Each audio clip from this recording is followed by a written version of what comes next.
Tasty వంకాయ వెల్లుల్లి కారం కోసం పెనంలో 1 స్పూన్ ఆయిల్ వేడి చేసుకొని 1 స్పూన్ పల్లీలు, 10 ఎండుమిర్చి, 10 వెల్లుల్లి, 2 స్పూన్ల ధనియాలు వేసి వేడి చేసుకోవాలి.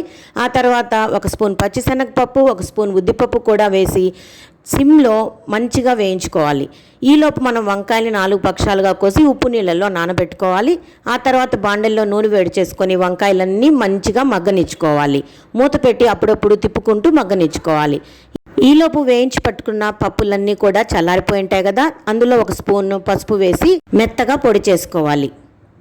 ఈ పొడిలో కాస్త ఉప్పు వేసుకొని చల్లారిన వేర్చుకున్న వంకాయల్లో ఈ పౌడర్నంతా కూడా కూర్చుకోవాలి.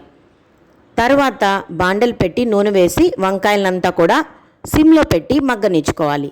మిగిలిన పౌడర్ కూడా చల్లుకుంటూ వంకాయలను అటు ఇటు తిప్పుకుంటూ సిమ్లోనే మగ్గనిచ్చుకోవాలి. అంతేనండి, వంకాయ వెల్లుల్లి కారం రెడీ అయిపోయింది. వేడి అన్నంలో సూపర్గా ఉంటుంది, ట్రై చేయండి.